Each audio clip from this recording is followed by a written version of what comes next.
Bore da a chroeso cynnas I chi i'n haddoliad Ordre Newydd y bore yma. A very good morning to you and a warm welcome to you to our worship this morning. This welcome is heartfelt wherever you may be following. It's good to have your company and it is good for us all to be worshipping in the presence of the Lord. Gweddiwn, let us pray. Father God, on this day when we remember Jesus as our King, we give thanks that he came with humility and with a servant's heart. We give thanks for our Lord and Saviour Jesus Christ and his promise to us that where 2 or 3 are gathered in his name, he is present among us. Let us welcome him into our hearts this morning. Amen. We begin with a beautiful worship song, My Jesus, My Saviour. My Jesus, my Saviour, Lord, there is none like you. All of my days, I want to praise the wonders of your mighty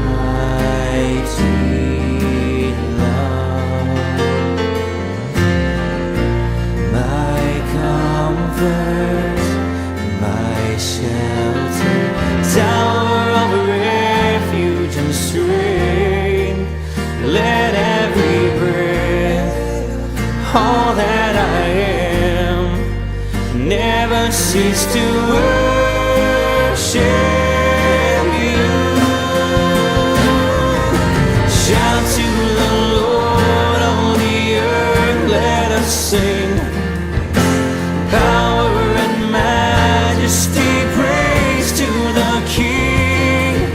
The mountains bow down and the seas will roar at the sound of your name. I sing for joy at the work of your hand. Forever I love you, forever I'll stand. Nothing compares to the promise I have in you. Shout to the Lord, all the earth, let us sing. Power and majesty, praise to the King. Mountains bow down and the seas will roar at the sound of your name. I sing for joy at the work of your hand. Forever I'll love you, forever I'll stand. Nothing compares to the promise I have in you.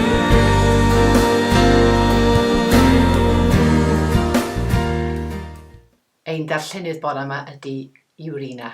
Reading for us this morning is Irina, who was celebrating her 90th birthday last week. The reading this morning is taken from the Gospel of St. Matthew, chapter 25. When the Son of Man comes in his glory, and all the angels with him, then he will sit on the throne of his glory. All the nations will be gathered before him, and he will separate people one from another, as a shepherd separates the sheep from the goats. And he will put the sheep at his right hand and the goats at the left. Then the king will say to those on his right hand, Come, you that are blessed by my Father, inherit the kingdom prepared for you from the foundation of the world. For I was hungry, and you gave me food. I was thirsty, and you gave me something to drink. I was a stranger, and you welcomed me. I was naked, and you gave me clothing. I was sick, and you took care of me.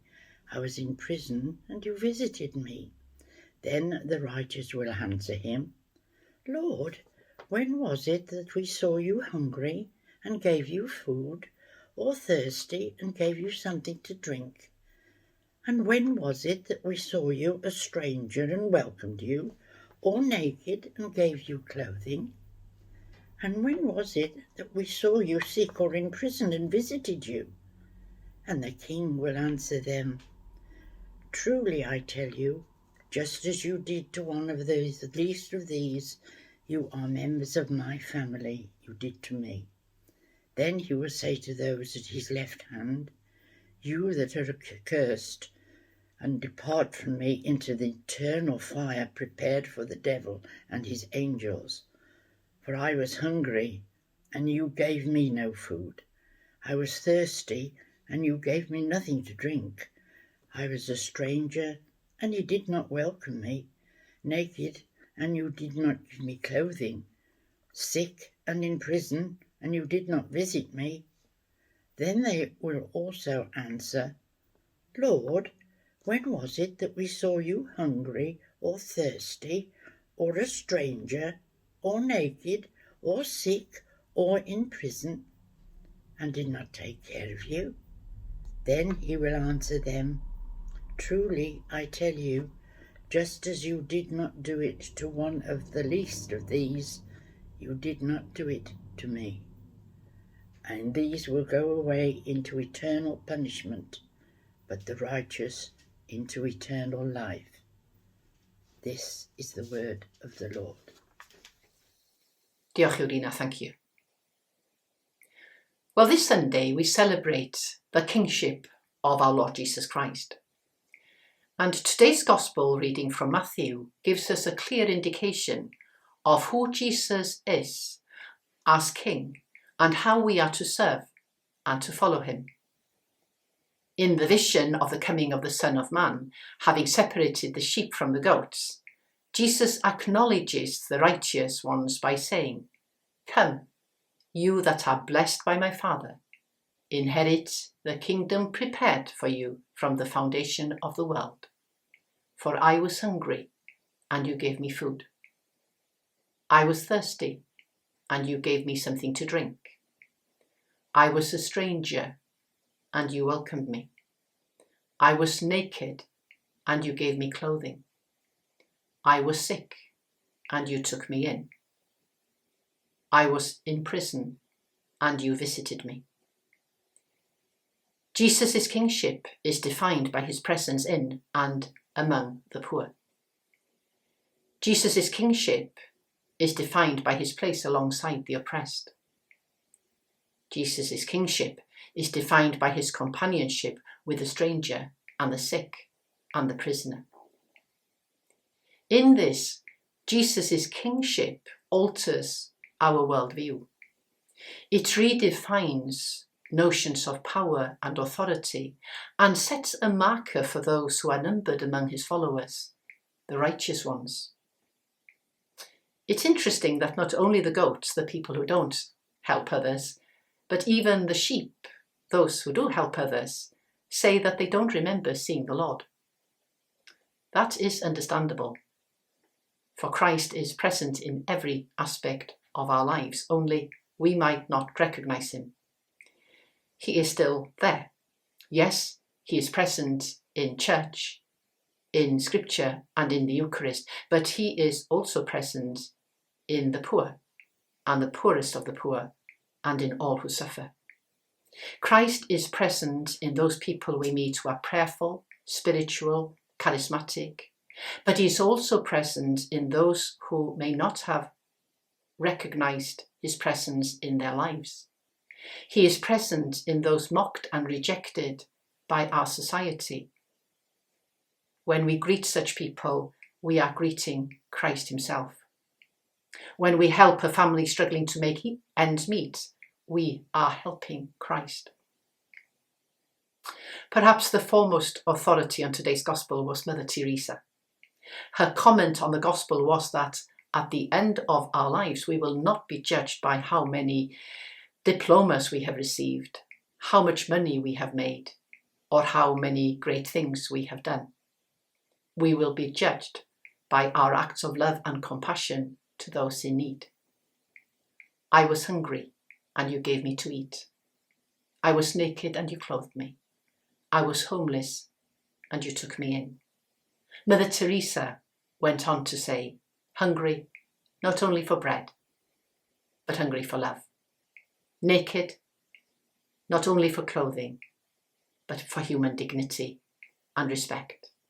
Homeless, not only for want of a room of bricks, but homeless because of rejection. This is Christ in distressing disguise. There's a popular expression of faith credited to Francis Assisi. Proclaim the gospel and when necessary, use words. The letter of James says it best. Even so, faith, if it has no works, is dead in itself. Yes, a person will say, you have faith and I have works. Show me your faith without works, and I by my works will show you my faith. What we believe is best seen by what we do. We are challenged to put our faith into action. The story of the Last Judgment in Matthew is the minimum standard of behaviour that applies to us all. Christ sees what we do because he is the recipient of our acts of kindness and mercy, no matter how big or how small they are. It is about the acts of compassion, justice and gentleness which we do without having to think about them. What we do for others, we do for Jesus. Then we will receive God's mercy and love. The acts of compassion we do for others are within the reach of each one of us. When we do these things, we tell others about Christ through our actions. Our service to others reflects the condition of our human hearts. When we respond to God's call to serve, we know that we are ministering to Jesus himself. But do we sometimes look at those who are in need and refuse to help them because we think they deserve what happened to them? While it is true that some are in their particular situation because of their own actions, we are not to judge them or condemn them. Our job is to show Christ unconditional love by showing compassion for them, because when we do, we become Christ-like. The story does simplify the basis on which God's judgment is made. It has to do with how each person responds to everyday opportunities to help others in need. Jesus judges injustice instead of perpetuating it. Life in God's kingdom is not about what we have or who we are. It's about what we do.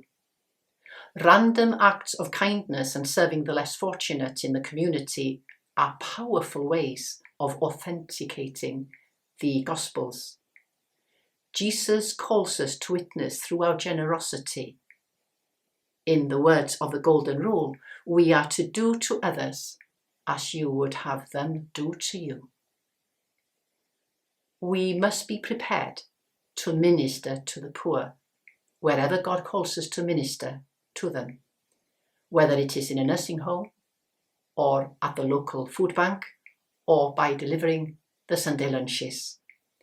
And we do this without expectation of gratitude or reward. The best acts of compassion will never be known to most people. Jesus has commanded us to serve one another in love. We are to use our uniqueness and our unique gifts to do God's work in the world. The good news is that Christians throughout the centuries, in response to the challenge of this passage from Matthew's Gospel, have tried to help people in need and continue to help people in need, and in the process they have made the world a better place. We and they do this not for any reward, but because it is a natural response to our calling to love God and neighbour. However, according to our reading this morning, we will reap the reward of our earthly actions when the time comes. Christ will look at us and say, "Well done, my good and faithful servant." Amen. You're asking, where is he? You don't know where to go now to find him.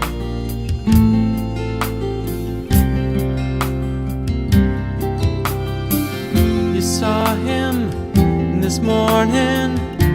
He was that man laying down on a park bench.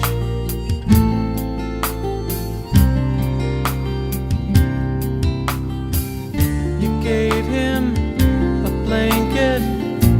You had a spare in the trunk for emergencies. For the least of these, when you love the least of these, with just a cup of cool water, then you did it unto me. When you love, the angels sing. You are welcomed by my Father when you love the least of these.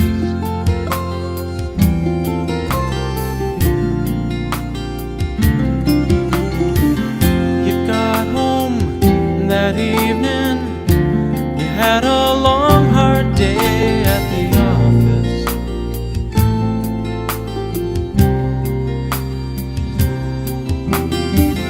The children were screaming. You cooked them supper, then they begged you, please read to us.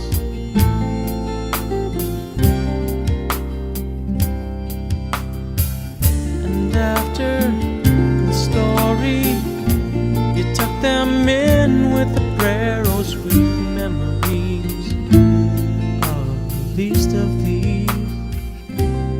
When you love the least of these, with just a cup of cool water, then you did it unto me. When you love, the angels sing. You are welcomed by my Father when you love the least of these. When you love the least of these, just a cup of cool water, then you did it unto me. When you love, the angels sing. You are welcomed by my Father when you love the least of these. Yes, you are welcomed by my Father when you love the least of these.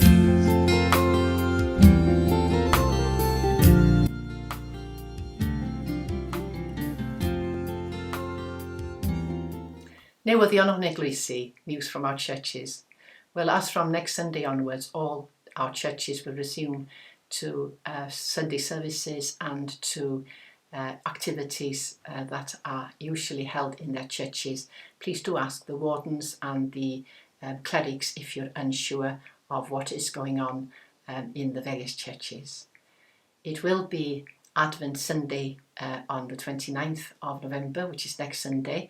And if I may mention that featured on a television programme, worship programme, Dechrau Canu, Dechrau Canmol, will be All Saints Church. They asked if I would lead a service of light, and indeed I did, but I said, can I bring some colour and something more interesting than just myself?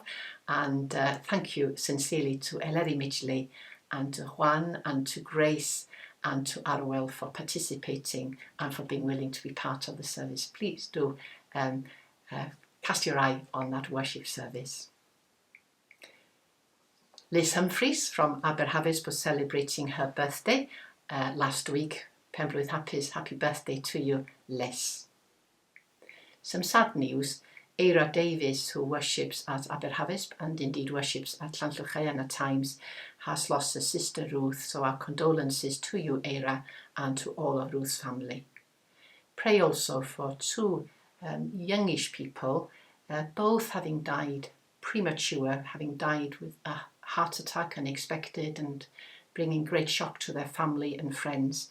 So we pray for the soul of Martin Cardwell and Claire Evans, and pray for their families that they may be comforted and given solace at this difficult time.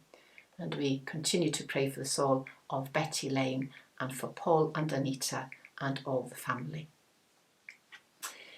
Praying for those who are ill, we continue to pray for little Carlos, for Evie and for baby Ronnie.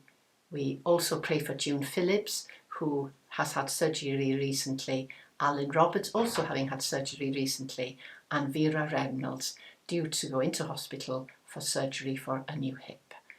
You're all in our prayers. Now Barbara will lead us in prayer. Let us pray. As we join in prayer from our own homes, let us begin by reflecting on the anxious and confusing times that we are all sharing. In the words of Bishop Gregory's prayer, "Dear Father, who created us and redeemed us, and who has promised us your love, be with us in a time of danger and of worry. May those who suffer or who are ill know the blessing of your grace, while we who are well be inspired by your Spirit, to be wise and to be servants, working for the healing and wholeness of all, each in our own way. Keep us calm and cautious, strong and open to service, so that we take care of those around us and also ourselves. We ask this in the name of Jesus. Lord, in your mercy, hear our prayer. Let us join together in praying that vaccines to combat this awful and threatening virus may be made and distributed and received widely and effectively by all those in need in both rich and poor countries. Lord, in your mercy, hear our prayer.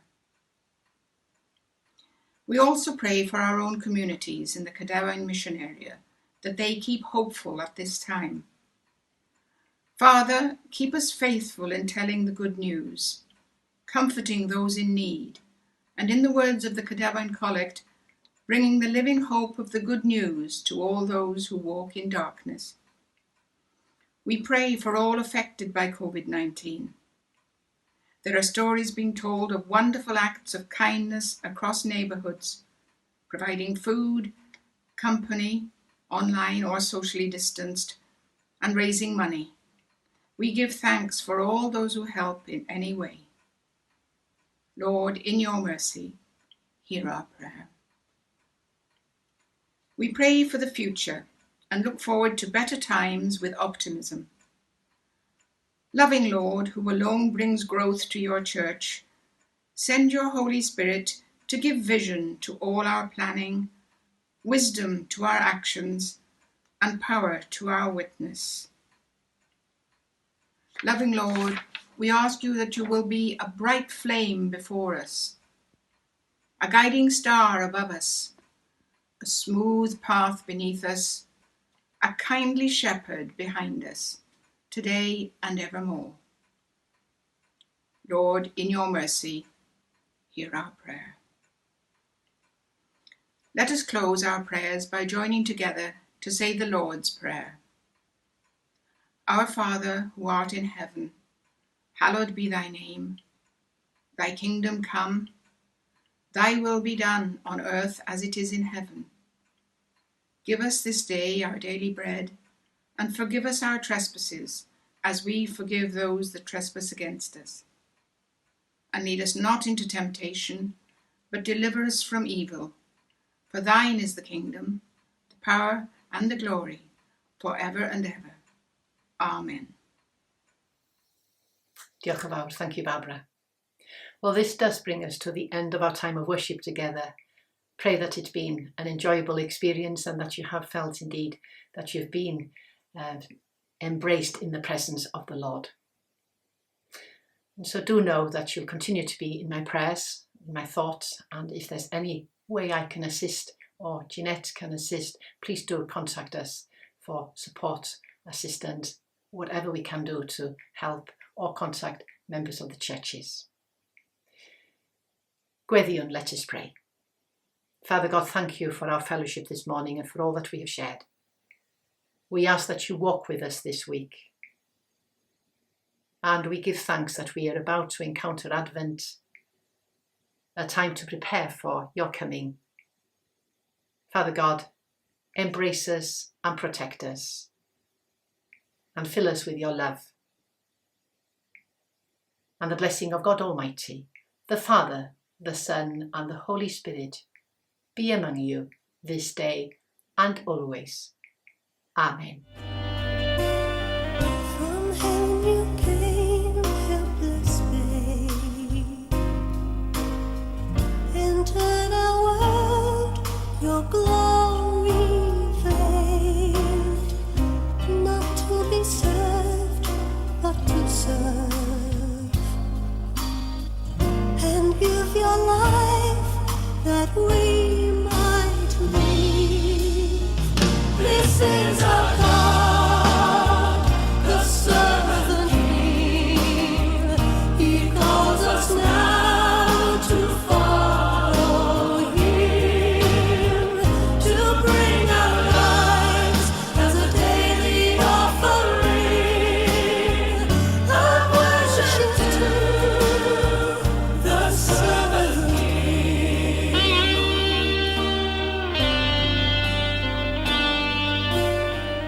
Come see His hands and His feet, the scars that speak of sacrifice, hands that flung stars into space.